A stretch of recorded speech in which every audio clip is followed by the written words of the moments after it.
ಓಂ ಶಾಂತಿ. ಇಂದಿನ ಪರಮಾತ್ಮನ ಮಹಾವಾಕ್ಯ ಮುರುಳಿ ದಿನಾಂಕ 7/11/2025. ಬಾಪ್ತಾದ ಮಧುಬನ. ಮಧುರ ಮಕ್ಕಳೇ, ಈ ಸಂಗಮ ಯುಗ ಸರ್ವೋತ್ತಮರಾಗುವಂತಹ ಶುಭ ಸಮಯ ಆಗಿದೆ. ಏಕೆಂದರೆ ಈ ಸಮಯದಲ್ಲಿ ಪರಮಾತ್ಮ ತಂದೆ ನಿಮಗೆ ನರನಿಂದ ನಾರಾಯಣ ಆಗುವಂತಹ ಶಿಕ್ಷಣವನ್ನು ಕಲಿಸುತ್ತಾರೆ. ಇಂದಿನ ಪ್ರಶ್ನೆ ಆಗಿದೆ, ಮಕ್ಕಳಾದ ನಿಮ್ಮ ಬಳಿ ಅಂತಹ ಯಾವೊಂದು ಜ್ಞಾನ ಇದೆ? ಆ ಜ್ಞಾನದ ಕಾರಣ ಎಂತಹ ಪರಿಸ್ಥಿತಿಯಲ್ಲೂ ನೀವು ಅಳಲು ಸಾಧ್ಯ ಇಲ್ಲ. ಉತ್ತರ: ಮಕ್ಕಳಾದ ನಿಮ್ಮ ಬಳಿ ಮಾಡಲ್ಪಟ್ಟಂತಹ ಈ ನಾಟಕದ ಜ್ಞಾನ ಇದೆ. ನಿಮಗೆ ಗೊತ್ತಿದೆ, ಈ ನಾಟಕದಲ್ಲಿ ಪ್ರತಿಯೊಂದು ಆತ್ಮಕ್ಕೂ ತನ್ನದೇ ಆದ ಪಾತ್ರ ಸಿಕ್ಕಿದೆ. ಪರಮಾತ್ಮ ತಂದೆ ನಮಗೆ ಸುಖದ ಆಸ್ತಿಯನ್ನು ನೀಡುತ್ತಿದ್ದಾರೆ. ಅಂದ ಮೇಲೆ ಪುನಃ ನಾವು ಹೇಗೆ ಅಳಲು ಸಾಧ್ಯ? ಪರಮಾತ್ಮ ತಂದೆಯ ಮೂಲಕ ಸುಖದ ಆಸ್ತಿ ಸಿಗುತ್ತಿದೆ ಅಂದ ಮೇಲೆ ನಾವೀಗ ಅಳಲು ಸಾಧ್ಯ ಇಲ್ಲ. ಬ್ರಹ್ಮಾಂಡದಲ್ಲಿ ಇರುವಂತಹ ಪರಮಾತ್ಮ ತಂದೆಯನ್ನು ಪಡೆದುಕೊಳ್ಳಬೇಕು ಅನ್ನುವ ಚಿಂತೆ ಇತ್ತು. ಈಗ ಆ ಪರಮಾತ್ಮ ತಂದೆ ನಮಗೆ ಸಿಕ್ಕಿದ್ದಾರೆ. ಅಂದ ಮೇಲೆ ಪುನಃ ನಮಗೆ ಇನ್ನೇನು ಬೇಕು? ಅದೃಷ್ಟವಂತ ಮಕ್ಕಳು ಎಂದೂ ಅಳುವುದಿಲ್ಲ. ಓಂ ಶಾಂತಿ. ಆತ್ಮಿಕ ತಂದೆ ಕುಳಿತು ಮಕ್ಕಳಿಗೆ ಒಂದು ಮಾತನ್ನು ತಿಳಿಸುತ್ತಾರೆ. ತ್ರಿಮೂರ್ತಿ ಶಿವ ತಂದೆ ಮಕ್ಕಳಿಗೋಸ್ಕರ ತಿಳಿಸುತ್ತಿದ್ದಾರೆ ಎಂದು ನೀವು ಚಿತ್ರದಲ್ಲಿ ಬರೆಯಬೇಕು. ನೀವೀಗ ಯಾರಿಗಾದರೂ ಜ್ಞಾನವನ್ನು ತಿಳಿಸುತ್ತೀರಾ? ಜ್ಞಾನವನ್ನು ತಿಳಿಸುವಾಗ ಆತ್ಮರಾದ ನೀವು ಹೇಳುತ್ತೀರಾ, ಶಿವ ತಂದೆ ಈ ರೀತಿ ತಿಳಿಸುತ್ತಿದ್ದಾರೆ ಎಂದು. ಈ ಬ್ರಹ್ಮ ತಂದೆ ಕೂಡ ತಿಳಿಸುತ್ತಾರೆ, ಶಿವ ತಂದೆ ನಿಮಗೆ ತಿಳಿಸುತ್ತಿದ್ದಾರೆ ಎಂದು. ಇಲ್ಲಿ ಮನುಷ್ಯರಿಗೆ ಜ್ಞಾನವನ್ನು ತಿಳಿಸುತ್ತಿಲ್ಲ. ಏಕೆಂದರೆ ಪರಮಾತ್ಮ ತಂದೆ ಆತ್ಮರಿಗೆ ಜ್ಞಾನವನ್ನು ತಿಳಿಸುತ್ತಿದ್ದಾರೆ, ಅಥವಾ ಆತ್ಮಕ್ಕೆ ಜ್ಞಾನವನ್ನು ತಿಳಿಸುತ್ತಿದೆ. ಜ್ಞಾನದ ಸಾಗರ ಒಬ್ಬ ಶಿವ ತಂದೆ ಆಗಿದ್ದಾರೆ ಮತ್ತು ಪರಮಾತ್ಮ ತಂದೆ ಆತ್ಮಿಕ ತಂದೆ ಆಗಿದ್ದಾರೆ. ಈ ಸಮಯದಲ್ಲಿ ಆತ್ಮಿಕ ಮಕ್ಕಳಿಗೆ ಆತ್ಮಿಕ ತಂದೆಯ ಮೂಲಕ ಆಸ್ತಿ ಸಿಗುತ್ತಾ ಇದೆ. ಶಾರೀರಿಕ ಅಹಂಕಾರವನ್ನು ನೀವು ಇಲ್ಲೇ ತ್ಯಾಗ ಮಾಡಬೇಕು. ಈ ಸಮಯದಲ್ಲಿ ನೀವು ಆತ್ಮ ಅಭಿಮಾನಿಯಾಗಿ ಪರಮಾತ್ಮ ತಂದೆಯನ್ನು ನೆನಪು ಮಾಡಬೇಕು. ಬಲೆ ನೀವು ಕರ್ಮವನ್ನು ಮಾಡಿ, ಉದ್ಯೋಗ ವ್ಯವಹಾರವನ್ನೂ ಕೂಡ ಮಾಡಿ. ಇನ್ನು ಎಷ್ಟು ಸಮಯ ಸಿಗುತ್ತದೆಯೋ ಅಷ್ಟು ಸಮಯ ಸ್ವಯಂ ಅನ್ನು ಆತ್ಮ ಎಂದು ತಿಳಿದುಕೊಂಡು ಪರಮಾತ್ಮ ತಂದೆಯನ್ನು ನೆನಪು ಮಾಡಿ. ಆಗ ನಿಮ್ಮ ವಿಕರ್ಮ ವಿನಾಶ ಆಗುತ್ತದೆ. ನಿಮಗೆ ಗೊತ್ತಿದೆ, ಶಿವ ತಂದೆ ಬ್ರಹ್ಮನ ತನುವಿನಲ್ಲಿ ಬಂದಿದ್ದಾರೆ. ಶಿವ ತಂದೆ ಸತ್ಯ ಆಗಿದ್ದಾರೆ, ಚೈತನ್ಯ ಆಗಿದ್ದಾರೆ. ಪರಮಾತ್ಮ ಶಿವ ತಂದೆಗೆ ಸಚ್ಚಿತ್ ಆನಂದ ಸ್ವರೂಪ ಎಂದು ಕರೆಯಲಾಗುತ್ತದೆ. ಬ್ರಹ್ಮ, ವಿಷ್ಣು, ಶಂಕರ ಅಥವಾ ಬೇರೆ ಯಾವ ಮನುಷ್ಯರಿಗೂ ಸಚ್ಚಿತ್ ಆನಂದ ಸ್ವರೂಪ ಎಂದು ಮಹಿಮೆಯನ್ನು ಮಾಡಲು ಸಾಧ್ಯ ಇಲ್ಲ. ಸರ್ವಶ್ರೇಷ್ಠ ಭಗವಂತ ತಂದೆ ಒಬ್ಬರೇ ಆಗಿದ್ದಾರೆ. ಅವರು ಸರ್ವಶ್ರೇಷ್ಠ ಪರಮಾತ್ಮ ತಂದೆ ಆಗಿದ್ದಾರೆ. ಈ ಜ್ಞಾನ ಕೇವಲ ಈ ಸಮಯದಲ್ಲಿ ನಿಮಗೆ ಗೊತ್ತಿದೆ. ಪುನಃ ಎಂದು ಯಾವ ಸಮಯದಲ್ಲೂ ಈ ಜ್ಞಾನ ನಿಮಗೆ ಸಿಗುವುದಿಲ್ಲ. ಪ್ರತಿ 5000 ವರ್ಷದ ನಂತರ ಪರಮಾತ್ಮ ತಂದೆ ಈ ಸೃಷ್ಟಿಗೆ ಬರುತ್ತಾರೆ. ನಿಮ್ಮನ್ನು ಆತ್ಮ ಅಭಿಮಾನಿಯನ್ನಾಗಿ ಮಾಡಿ ತಂದೆಯನ್ನು ನೆನಪು ಮಾಡುವುದನ್ನು ಕಲಿಸಲು ತಂದೆ ಬರುತ್ತಾರೆ. ತಂದೆಯ ನೆನಪಿನ ಮೂಲಕ ನೀವು ತಮೋ ಪ್ರಧಾನರಿಂದ ಸತೋ ಪ್ರಧಾನರಾಗುತ್ತೀರಾ. ಪಾವನ ಆಗಲು ಬೇರೆ ಯಾವ ಉಪಾಯವೂ ಇಲ್ಲ. ಸತೋ ಪ್ರಧಾನರಾಗಲು ತಂದೆಯ ನೆನಪನ್ನು ಬಿಟ್ಟು ಬೇರೆ ಯಾವ ಉಪಾಯವೂ ಇಲ್ಲ. ಬಲೆ ಮನುಷ್ಯರು ಹೇ ಪತಿತ ಪಾವನ ಬನ್ನಿ ಎಂದು ಕೂಗುತ್ತಾರೆ. ಆದರೆ ಪತಿತ ಪಾವನ ಅನ್ನುವ ಶಬ್ದದ ಅರ್ಥ ಅವರಿಗೆ ಗೊತ್ತಿಲ್ಲ. ಪತಿತ ಪಾವನ ಸೀತಾರಾಮ್ ಎಂದು ಕರೆಯುವುದು ಸರಿಯಾದ ಮಾತಾಗಿದೆ. ನೀವೆಲ್ಲರೂ ಸೀತೆಯರಾಗಿದ್ದೀರಾ ಅಥವಾ ಭಕ್ತರಾಗಿದ್ದೀರಾ. ಆ ಒಬ್ಬ ಪರಮಾತ್ಮ ತಂದೆ ರಾಮ ಅಂದರೆ ಭಗವಂತ ಆಗಿದ್ದಾರೆ. ಭಕ್ತರಾದ ನಿಮಗೆ ಪರಮಾತ್ಮ ತಂದೆಯ ಮೂಲಕ ಫಲ ಪ್ರಾಪ್ತಿಯಾಗಬೇಕು. ಭಕ್ತರಿಗೆ ಭಗವಂತ ತಂದೆಯ ಮೂಲಕ ಫಲ ಪ್ರಾಪ್ತಿಯಾಗಬೇಕು. ಮುಕ್ತಿ ಅಥವಾ ಜೀವನ್ ಮುಕ್ತಿ ಅನ್ನುವಂಥದ್ದು ತಂದೆ ನೀಡುವ ಫಲ ಆಗಿದೆ. ಮುಕ್ತಿ ಮತ್ತು ಜೀವನ್ ಮುಕ್ತಿಯ ದಾತ ಕೇವಲ ಒಬ್ಬ ಪರಮಾತ್ಮ ತಂದೆ ಆಗಿದ್ದಾರೆ. ನಾಟಕದಲ್ಲಿ ಸರ್ವಶ್ರೇಷ್ಠ ಪಾತ್ರಧಾರಿಗಳೂ ಕೂಡ ಇರುತ್ತಾರೆ ಮತ್ತು ಕನಿಷ್ಠ ಪಾತ್ರವನ್ನು ಮಾಡುವಂತವರೂ ಕೂಡ ಇರುತ್ತಾರೆ. ಇದು ಬೇಹದ್ದಿನ ನಾಟಕ ಆಗಿದೆ. ಈ ನಾಟಕವನ್ನು ಬೇರೆ ಯಾರೂ ಅರ್ಥ ಮಾಡಿಕೊಳ್ಳಲು ಸಾಧ್ಯ ಇಲ್ಲ. ಈ ಸಮಯದಲ್ಲಿ ನೀವು ತಮೋ ಪ್ರಧಾನರಿಂದ ಸತೋ ಪ್ರಧಾನರಾಗುತ್ತಿದ್ದೀರಾ. ಕನಿಷ್ಠರಿಂದ ಪುರುಷೋತ್ತಮರಾಗುತ್ತಿದ್ದೀರಾ. ಸತೋ ಪ್ರಧಾನರಿಗೆ ಪುರುಷೋತ್ತಮರು ಎಂದು ಕರೆಯಲಾಗುತ್ತದೆ. ಈ ಸಮಯದಲ್ಲಿ ನಿಮಗೆ ಪುರುಷೋತ್ತಮರು ಎಂದು ಕರೆಯುವುದಿಲ್ಲ. ಪರಮಾತ್ಮ ತಂದೆ ನಿಮ್ಮನ್ನು ಪುರುಷೋತ್ತಮರನ್ನಾಗಿ ಮಾಡುತ್ತಾರೆ. ಈ ನಾಟಕದ ಚಕ್ರ ಹೇಗೆ ತಿರುಗುತ್ತಿರುತ್ತದೆ ಅನ್ನುವುದು ಯಾರಿಗೂ ಗೊತ್ತಿಲ್ಲ. ಕಲಿಯುಗ, ಸಂಗಮಯುಗ, ನಂತರ ಪುನಃ ಸತ್ಯುಗ ಬರುತ್ತದೆ. ಹಳೆಯ ಜಗತ್ತು ಹೇಗೆ ಹೊಸ ಜಗತ್ತಾಗುತ್ತದೆ? ಹಳೆಯ ಜಗತ್ತನ್ನು ಯಾರು ಹೊಸ ಜಗತ್ತನ್ನಾಗಿ ಮಾಡುತ್ತಾರೆ? ಪರಮಾತ್ಮ ತಂದೆಯನ್ನು ಬಿಟ್ಟು ಬೇರೆ ಯಾರು ಹೊಸ ಜಗತ್ತನ್ನು ನಿರ್ಮಾಣ ಮಾಡಲು ಸಾಧ್ಯ ಇಲ್ಲ. ಪರಮಾತ್ಮ ತಂದೆ ಸಂಗಮ ಯುಗದಲ್ಲಿ ಬಂದು ನಮಗೆ ಜ್ಞಾನದ ಶಿಕ್ಷಣವನ್ನು ಕಲಿಸುತ್ತಾರೆ. ಪರಮಾತ್ಮ ತಂದೆ ಸತ್ಯಯುಗದಲ್ಲಿ ಬರುವುದಿಲ್ಲ. ಪರಮಾತ್ಮ ತಂದೆ ಕಲಿಯುಗದಲ್ಲೂ ಕೂಡ ಬರುವುದಿಲ್ಲ. ಪರಮಾತ್ಮ ತಂದೆ ತಿಳಿಸುತ್ತಾರೆ, ಸಂಗಮ ಯುಗದಲ್ಲೇ ನನ್ನ ಪಾತ್ರ ಇದೆ. ಆದ್ದರಿಂದ ಈ ಸಂಗಮ ಯುಗಕ್ಕೆ ಕಲ್ಯಾಣಕಾರಿ ಯುಗ ಎಂದು ಕರೆಯಲಾಗುತ್ತದೆ. ಇದು ಶುಭ ಯುಗ ಆಗಿದೆ, ಅಂದರೆ ಅಸ್ಪೀಷಿಯಸ್ ಯುಗ ಆಗಿದೆ. ಸರ್ವಶ್ರೇಷ್ಠ ಶುಭ ಸಮಯ ಸಂಗಮ ಯುಗದ ಸಮಯ ಆಗಿದೆ. ಏಕೆಂದರೆ ಈ ಸಮಯದಲ್ಲಿ ಪರಮಾತ್ಮ ತಂದೆ ಬಂದು ಮಕ್ಕಳಾದ ನಿಮ್ಮನ್ನು ನರನಿಂದ ನಾರಾಯಣನನ್ನಾಗಿ ಮಾಡುತ್ತಾರೆ. ಮನುಷ್ಯರಂತೂ ಮನುಷ್ಯರೇ ಆಗಿದ್ದಾರೆ, ಆದರೆ ಮನುಷ್ಯರು ದೈವಿ ಗುಣವುಳ್ಳವರಾಗುತ್ತಾರೆ. ಆದ್ದರಿಂದ ಸತ್ಯುಗದಲ್ಲಿರುವಂತಹ ಧರ್ಮಕ್ಕೆ ಆದಿ ಸನಾತನ ದೇವಿ ದೇವತಾ ಧರ್ಮ ಎಂದು ಕರೆಯಲಾಗುತ್ತದೆ. ಪರಮಾತ್ಮ ತಂದೆ ತಿಳಿಸುತ್ತಾರೆ, ನಾನೀಗ ಈ ದೇವಿ ದೇವತಾ ಧರ್ಮವನ್ನು ಸ್ಥಾಪನೆ ಮಾಡುತ್ತೇನೆ. ದೇವತಾ ಧರ್ಮದಲ್ಲಿ ಬರುವುದಕ್ಕೋಸ್ಕರ ನೀವು ಅವಶ್ಯವಾಗಿ ಪವಿತ್ರರಾಗಬೇಕು. ಪತಿತ ಪಾವನ ಒಬ್ಬ ಪರಮಾತ್ಮ ತಂದೆ ಆಗಿದ್ದಾರೆ. ಉಳಿದವರೆಲ್ಲ ವಧುಗಳಾಗಿದ್ದಾರೆ, ಅಂದರೆ ಭಕ್ತರಾಗಿದ್ದಾರೆ. ಪತಿತ ಪಾವನ ಸೀತಾರಾಮ್ ಎಂದು ಕರೆಯುವುದು ಸರಿಯಾದ ಮಾತಾಗಿದೆ. ಆದರೆ ಪತಿತ ಪಾವನ ಸೀತಾರಾಮ್ ಅನ್ನುವ ಶಬ್ದದ ಜೊತೆಗೆ ರಘುಪತಿ ರಾಘವ ರಾಜಾರಾಮ್ ಎಂದು ಹೇಳಿದರೆ ಅದು ತಪ್ಪಾಗಿ ಬಿಡುತ್ತದೆ. ಮನುಷ್ಯರು ಅರ್ಥವನ್ನು ತಿಳಿದುಕೊಳ್ಳದೆ ಅವರ ಮನಸ್ಸಿನಲ್ಲಿ ಯಾವ ವಿಚಾರ ಬರುತ್ತದೆಯೋ ಅದನ್ನು ಹೇಳುತ್ತಿರುತ್ತಾರೆ. ಪತಿತ ಪಾವನ ಸೀತಾರಾಮ್ ಎಂದು ಕಂಟಿನ್ಯೂಸ್ ಆಗಿ ಹಾಡುತ್ತಿರುತ್ತಾರೆ. ಈಗ ನಿಮಗೆ ಗೊತ್ತಿದೆ, ಚಂದ್ರವಂಶಿ ಧರ್ಮ ಕೂಡ ಈಗ ಸ್ಥಾಪನೆ ಆಗುತ್ತಾ ಇದೆ. ಪರಮಾತ್ಮ ತಂದೆ ಬಂದು ಬ್ರಾಹ್ಮಣ ಕುಲವನ್ನು ಸ್ಥಾಪನೆ ಮಾಡುತ್ತಾರೆ. ಈ ಬ್ರಾಹ್ಮಣ ಕುಲಕ್ಕೆ ಮನೆತನ ಎಂದು ಕರೆಯುವುದಿಲ್ಲ. ಬ್ರಾಹ್ಮಣರ ರಾಜ್ಯ ಇರುವುದಿಲ್ಲ. ಇದು ಒಂದು ಪರಿವಾರ ಆಗಿದೆ.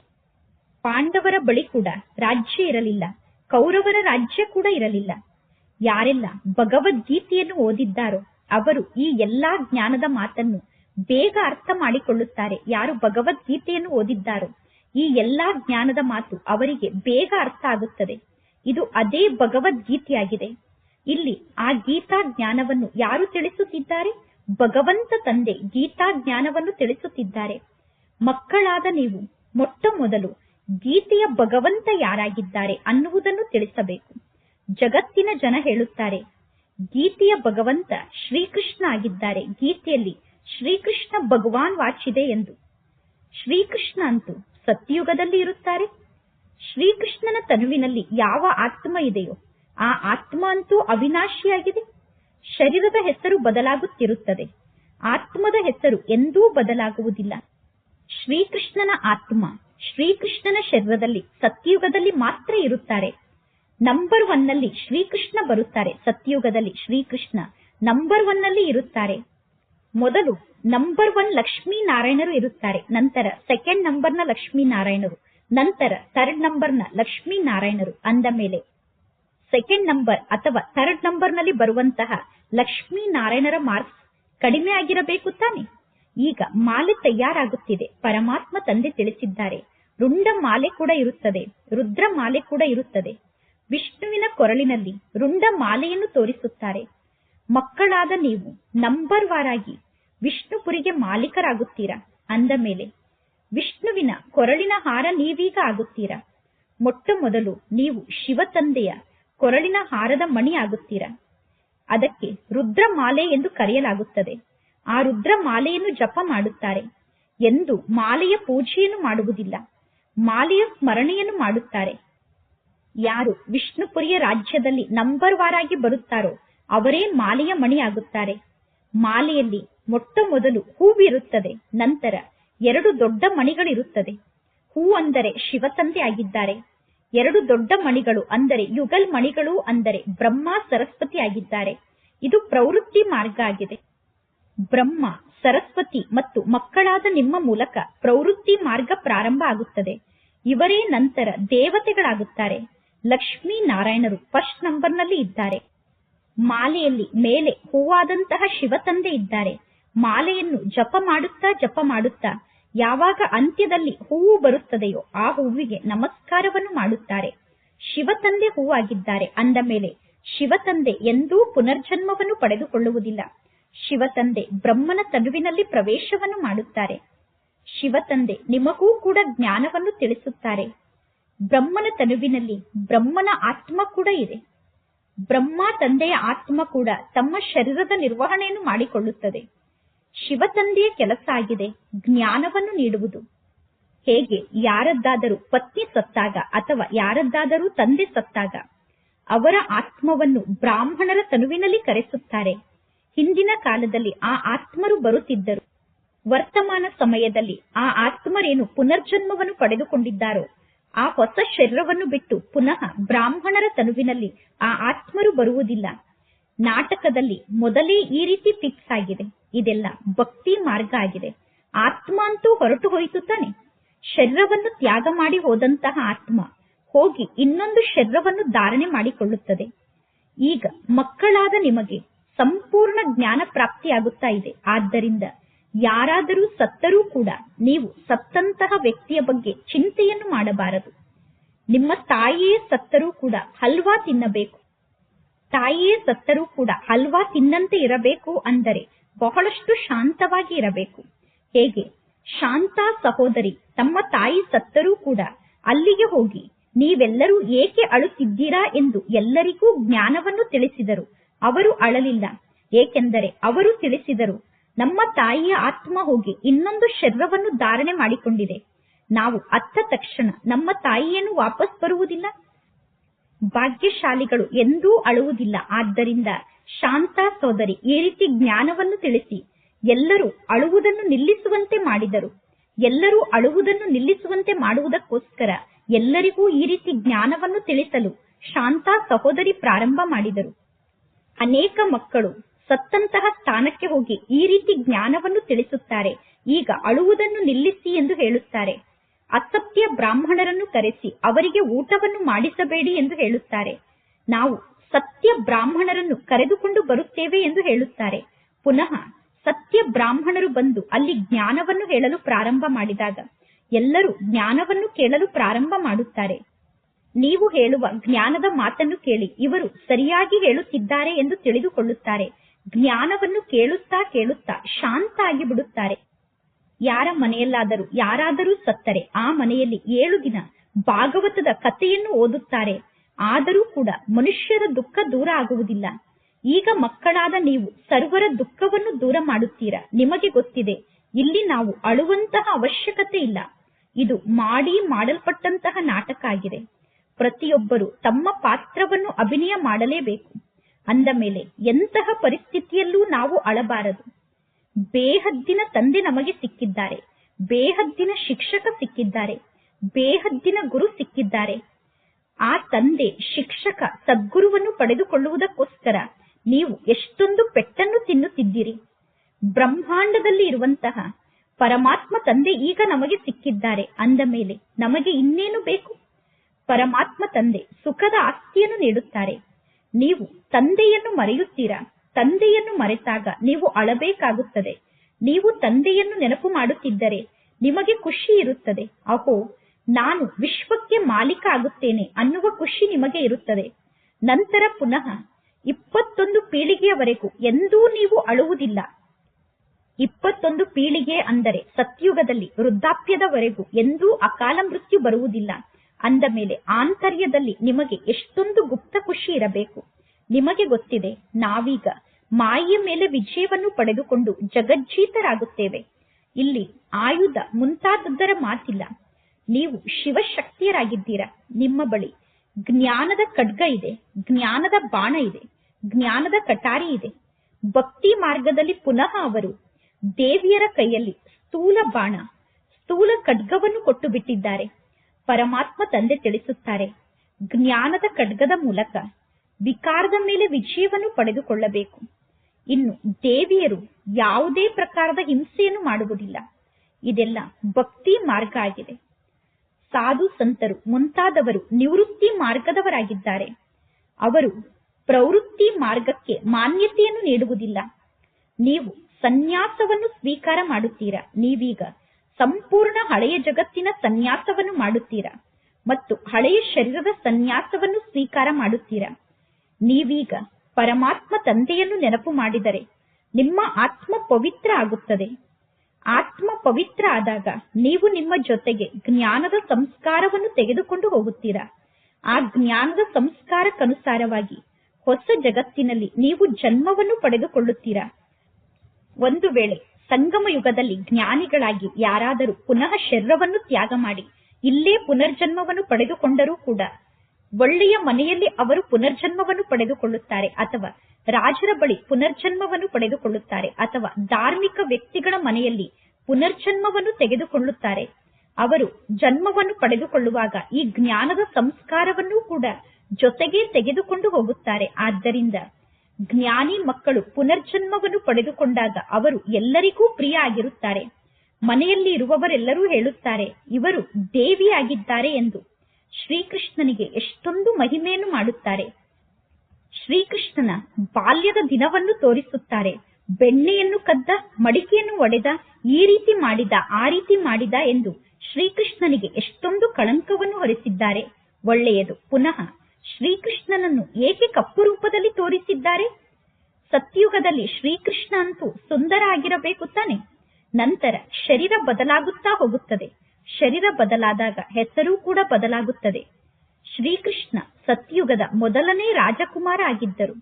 ಅಂದ ಮೇಲೆ ಶ್ರೀಕೃಷ್ಣನನ್ನು ಏಕೆ ಕಪ್ಪು ರೂಪದಲ್ಲಿ ತೋರಿಸಿದ್ದಾರೆ ಅನ್ನುವ ಮಾತಿನ ಬಗ್ಗೆ ಎಂದೂ ಯಾರೂ ತಿಳಿಸಲು ಸಾಧ್ಯ ಇಲ್ಲ.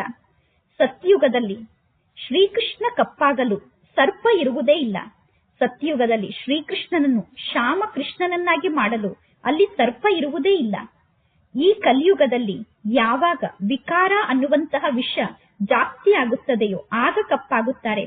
ವಿಕಾರ ಅನ್ನುವಂತಹ ವಿಷ ಆತ್ಮದಲ್ಲಿ ಸೇರಿಕೊಳ್ಳುವ ಕಾರಣ ಈಗ ಎಲ್ಲರೂ ಕಪ್ಪಾಗಿದ್ದಾರೆ. ಸತ್ಯುಗದಲ್ಲಿ ಇಂತಹ ವಿಕಾರ ಅನ್ನುವ ವಿಷದ ಮಾತೇ ಇರುವುದಿಲ್ಲ. ನೀವೀಗ ದೈವಿ ಸಂಪ್ರದಾಯದವರಾಗುತ್ತೀರಾ. ಈ ಬ್ರಾಹ್ಮಣ ಸಂಪ್ರದಾಯದ ಬಗ್ಗೆ ಯಾರಿಗೂ ಗೊತ್ತಿಲ್ಲ. ಮೊಟ್ಟ ಮೊದಲು ಪರಮಾತ್ಮ ತಂದೆ ಬ್ರಹ್ಮನ ಮೂಲಕ ಬ್ರಾಹ್ಮಣರನ್ನು ದತ್ತು ತೆಗೆದುಕೊಳ್ಳುತ್ತಾರೆ. ಪ್ರಜಾಪಿತನಿಗೆ ಬಹಳಷ್ಟು ಜನ ಪ್ರಜೆಗಳು ಇರಲೇಬೇಕು ತಾನೆ. ಬ್ರಹ್ಮನ ಮಗಳು ಸರಸ್ವತಿ ಆಗಿದ್ದಾರೆ ಎಂದು ಹೇಳುತ್ತಾರೆ.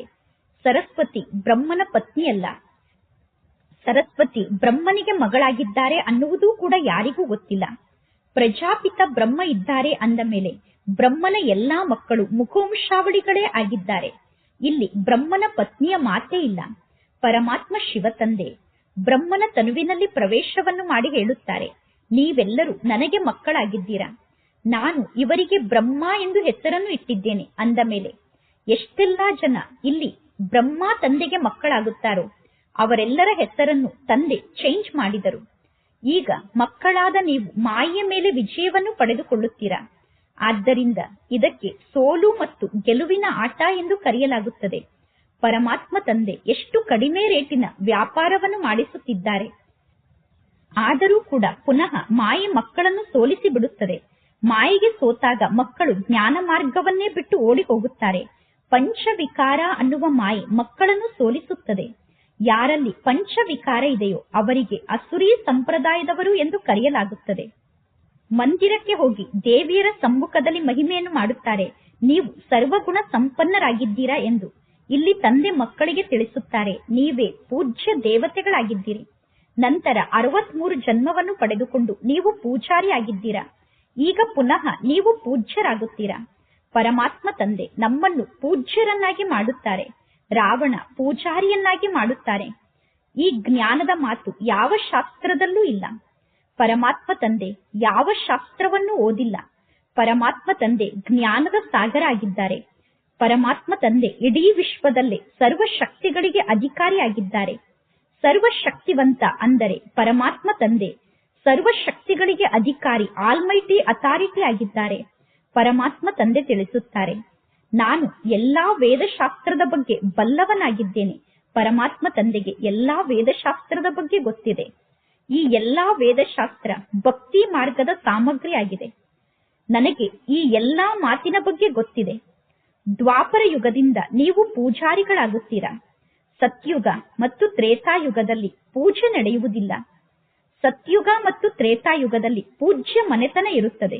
ನಂತರ ಪುನಃ ಪೂಜಾರಿಗಳ ಮನೆತನ ಪ್ರಾರಂಭ ಆಗುತ್ತದೆ. ಈ ಸಮಯದಲ್ಲಿ ಎಲ್ಲರೂ ಪೂಜಾರಿಗಳಾಗಿದ್ದಾರೆ. ಈ ಜ್ಞಾನದ ಮಾತಿನ ಬಗ್ಗೆ ಬೇರೆ ಯಾರಿಗೂ ಗೊತ್ತಿಲ್ಲ. ಪರಮಾತ್ಮ ತಂದೆ ಬಂದು 84 ಜನ್ಮದ ಕಥೆಯನ್ನು ತಿಳಿಸುತ್ತಾರೆ. ಪೂಜ್ಯರು ಮತ್ತು ಪೂಜಾರಿಗಳು ಅನ್ನುವ ಸಂಪೂರ್ಣ ಆಟ ನಿಮ್ಮ ಆಧಾರದಿಂದ ನಡೆಯುತ್ತದೆ. ಹಿಂದೂ ಧರ್ಮ ಎಂದು ಹೇಳುತ್ತಾರೆ. ವಾಸ್ತವದಲ್ಲಿ ಭಾರತದಲ್ಲಿ ಆದಿ ಸನಾತನ ದೇವಿ ದೇವತಾ ಧರ್ಮ ಇತ್ತು, ಹಿಂದೂ ಧರ್ಮ ಇರಲಿಲ್ಲ. ಎಷ್ಟೊಂದು ಮಾತಿನ ಬಗ್ಗೆ ಎಲ್ಲರಿಗೂ ತಿಳಿಸಬೇಕಾಗುತ್ತದೆ. ಇದೆಲ್ಲ 1 ಸೆಕೆಂಡ್ನ ಶಿಕ್ಷಣ ಆಗಿದೆ.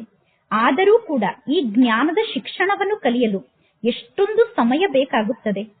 ಸಮುದ್ರವನ್ನೇ ಇಂಕನ್ನಾಗಿ ಮಾಡಿಕೊಂಡು, ಕಾಡನ್ನೇ ಪೆನ್ನನ್ನಾಗಿ ಮಾಡಿಕೊಂಡರೂ ಕೂಡ ಈ ಜ್ಞಾನದ ಶಿಕ್ಷಣ ಸಮಾಪ್ತಿಯಾಗಲು ಸಾಧ್ಯ ಇಲ್ಲ ಎಂದು ಹೇಳುತ್ತಾರೆ. ಅಂತ್ಯದವರೆಗೂ ತಂದೆ ಮಕ್ಕಳಿಗೆ ಜ್ಞಾನವನ್ನು ತಿಳಿಸುತ್ತಿರುತ್ತಾರೆ. ನೀವು ಈ ಜ್ಞಾನದ ಶಿಕ್ಷಣದ ಎಷ್ಟೊಂದು ಪುಸ್ತಕವನ್ನು ನಿರ್ಮಾಣ ಮಾಡುತ್ತೀರಾ. ಯಜ್ಞದ ಆದಿಯ ಸಮಯದಲ್ಲಿ ಬ್ರಹ್ಮ ತಂದೆ ಬೆಳಗ್ಗೆ ಎದ್ದು ಬರೆಯುತ್ತಿದ್ದರು. ನಂತರ ಮಮ್ಮ ಬರೆದಂತಹ ಆ ಜ್ಞಾನದ ಮಾತನ್ನು ಓದಿ ಹೇಳುತ್ತಿದ್ದರು. ನಂತರ ಪುನಃ ಅದನ್ನು ತೆಗೆದುಕೊಂಡು ಹೋಗಿ ಪ್ರಿಂಟ್ ಮಾಡಿಸಲಾಗುತ್ತಿತ್ತು. ಈ ರೀತಿ ಪ್ರಿಂಟ್ ಆದಂತಹ ಎಷ್ಟೋ ಪೇಪರ್ಗಳು ಸಮಾಪ್ತಿಯಾಗಿ ಬಿಟ್ಟಿದೆ. ಕೇವಲ ಒಂದು ಸಣ್ಣ ಗೀತೆ ಮಾತ್ರ ಉಳಿದುಕೊಂಡಿದೆ. ಭಗವದ್ಗೀತೆಯ ಲಾಕೆಟ್ ಅನ್ನು ಕೂಡ ನಿರ್ಮಾಣ ಮಾಡಿಕೊಂಡು ಹಾಕಿಕೊಳ್ಳುತ್ತಾರೆ. ಗೀತೆಯ ಪ್ರಭಾವ ಬಹಳಷ್ಟು ಇದೆ. ಆದರೆ ಗೀತಾ ಜ್ಞಾನದಾತನನ್ನೇ ಎಲ್ಲರೂ ಮರೆತು ಬಿಟ್ಟಿದ್ದಾರೆ. ಒಳ್ಳೆಯದು. ಮಧುರಾತಿ ಮಧುರ ಅಗಲಿ ಹೋಗಿ ಮರಳಿ ಸಿಕ್ಕಿರುವ ಮಕ್ಕಳ ಪ್ರತಿ ಮಾತ್ಪಿತಾ ಬಾಪ್ತಾದರವರ ನೆನಪು, ಪ್ರೀತಿ ಹಾಗೂ ಸುಪ್ರಭಾತ. ಆತ್ಮಿಕ ಮಕ್ಕಳಿಗೆ ಆತ್ಮಿಕ ತಂದೆಯ ನಮಸ್ತೆ. ಆತ್ಮಿಕ ತಂದೆಗೆ ಆತ್ಮಿಕ ಮಕ್ಕಳ ನೆನಪು, ಪ್ರೀತಿ ಹಾಗೂ ನಮಸ್ತೆ ನಮಸ್ತೆ ನಮಸ್ತೆ. ಧಾರಣೆಗೋಸ್ಕರ ಮುಖ್ಯ ಸಾರ. ಫಸ್ಟ್ ಪಾಯಿಂಟ್, ಜ್ಞಾನದ ಖಡ್ಗದಿಂದ ವಿಕಾರದ ಮೇಲೆ ವಿಜಯವನ್ನು ಪಡೆದುಕೊಳ್ಳಬೇಕು. ಜ್ಞಾನದ ಸಂಸ್ಕಾರವನ್ನು ತುಂಬಿಕೊಳ್ಳಬೇಕು. ಹಳೆಯ ಜಗತ್ತು ಮತ್ತು ಹಳೆಯ ಶರೀರದ ಸನ್ಯಾಸವನ್ನು ಧಾರಣೆ ಮಾಡಿಕೊಳ್ಳಬೇಕು. ಹಳೆಯ ಜಗತ್ತಿನ ಸನ್ಯಾಸವನ್ನು ಮಾಡಬೇಕು. ಹಳೆಯ ಶರೀರದ ಸನ್ಯಾಸವನ್ನು ಮಾಡಬೇಕು. ಸೆಕೆಂಡ್ ಪಾಯಿಂಟ್, ಭಾಗ್ಯಶಾಲಿಗಳಾಗುವುದಕ್ಕೋಸ್ಕರ ಖುಷಿಯಲ್ಲಿ ಇರಬೇಕು. ಎಂದು ಯಾವ ಮಾತಿನ ಚಿಂತೆಯನ್ನೂ ಕೂಡ ಮಾಡಬಾರದು. ಯಾರಾದರೂ ಶರೀರವನ್ನು ತ್ಯಾಗ ಮಾಡಿದರೆ ದುಃಖದ ಕಣ್ಣೀರನ್ನು ಸುರಿಸಬಾರದು. ಇಂದಿನ ವರದಾನ ಆಗಿದೆ. ನಿಯಂತ್ರಣಾ ಶಕ್ತಿಯ ಮೂಲಕ 1 ಸೆಕೆಂಡ್ನ ಪೇಪರ್ನಲ್ಲಿ ಪಾಸ್ ಆಗುವಂತಹ ಪಾಸ್ ವಿತ್ ಆನರ್ ಆಗಿ ಈಗೀಗ ಶರೀರದಲ್ಲಿ ಬರಬೇಕು ಮತ್ತು ಈಗೀಗ ಶರೀರದಿಂದ ಭಿನ್ನಾಗಿ ಅವ್ಯಕ್ತ ಸ್ಥಿತಿಯಲ್ಲಿ ಸ್ಥಿತ ಆಗಿ ಬಿಡಬೇಕು. ಎಷ್ಟು ಜಾಸ್ತಿ ಗಲಾಟೆ ನಡೆಯುತ್ತಿರುತ್ತದೆಯೋ ಆ ಗಲಾಟೆಯ ಸಮಯದಲ್ಲಿ ಅಷ್ಟು ಸ್ವಯಂನ ಸ್ಥಿತಿ ಅತೀ ಶಾಂತವಾಗಿ ಇರಬೇಕು. ಅದಕ್ಕೋಸ್ಕರ ಸಂಕ್ಷಿಪ್ತಗೊಳಿಸಿಕೊಳ್ಳುವಂತಹ ಶಕ್ತಿ ನಿಮ್ಮಲ್ಲಿ ಇರಬೇಕು. 1 ಸೆಕೆಂಡ್ನಲ್ಲಿ ವಿಸ್ತಾರವನ್ನು ಸಾರದಲ್ಲಿ ತರಬೇಕು ಮತ್ತು ಸೆಕೆಂಡ್ನಲ್ಲಿ ಸಾರದಿಂದ ವಿಸ್ತಾರದಲ್ಲಿ ಬರಬೇಕು. ಇಂತಹ ನಿಯಂತ್ರಣಾ ಶಕ್ತಿ ಉಳ್ಳಂತಹ ಆತ್ಮರೇ ವಿಶ್ವವನ್ನು ನಿಯಂತ್ರಣ ಮಾಡಲು ಸಾಧ್ಯ. ಮತ್ತು ಇದೇ ಅಭ್ಯಾಸವೇ ಅಂತಿಮ 1 ಸೆಕೆಂಡ್ನ ಪೇಪರ್ನಲ್ಲಿ ನಮ್ಮನ್ನು ಪಾಸ್ ವಿತ್ ಆನರ್ ಅನ್ನಾಗಿ ಮಾಡುತ್ತದೆ. ಇಂದಿನ ಸ್ಲೋಗನ್ ಆಗಿದೆ, ವಾನಪ್ರಸ್ಥ ಸ್ಥಿತಿಯ ಅನುಭವವನ್ನು ಮಾಡಿ ಮತ್ತು ಅನ್ಯರಿಗೂ ಅನುಭವವನ್ನು ಮಾಡಿಸಿ. ಆಗ ಬಾಲ್ಯದ ಆಟ ಸಮಾಪ್ತಿಯಾಗುತ್ತದೆ. ಇಂದಿನ ಅವ್ಯಕ್ತ ಸೂಚನೆಯಾಗಿದೆ, ಅಶರೀರಿ ಸ್ಥಿತಿ ಅಥವಾ ವಿದೇಹಿ ಸ್ಥಿತಿಯ ಅಭ್ಯಾಸವನ್ನು ವೃದ್ಧಿ ಮಾಡಿಕೊಳ್ಳಿ. ವಿದೇಹಿ ಆಗುವ ಮಾತಿನಲ್ಲಿ ಅರ್ಜುನ ಆಗಿ. ಅರ್ಜುನನ ವಿಶೇಷತೆ ಅಂದರೆ ಅರ್ಜುನ ಸದಾ ಬಿಂದು ಸ್ವರೂಪದ ಸ್ಮೃತಿಯಲ್ಲಿ ಸ್ಥಿತಾಗಿ ವಿಜಯಿಯಾದರು. ಮತ್ತು ನಷ್ಟಮೋಹ ಸ್ಮೃತಿ ಸ್ವರೂಪ ಆಗುವ ಮಾತಿನಲ್ಲೂ ಕೂಡ ಅರ್ಜುನ ಆಗಿ ಸದಾ ಗೀತಾ ಜ್ಞಾನವನ್ನು ಕೇಳುವಂತಹ ಮತ್ತು ಜ್ಞಾನದ ಬಗ್ಗೆ ಮನನವನ್ನು ಮಾಡುವಂತಹ ಅರ್ಜುನ ಆಗಿ.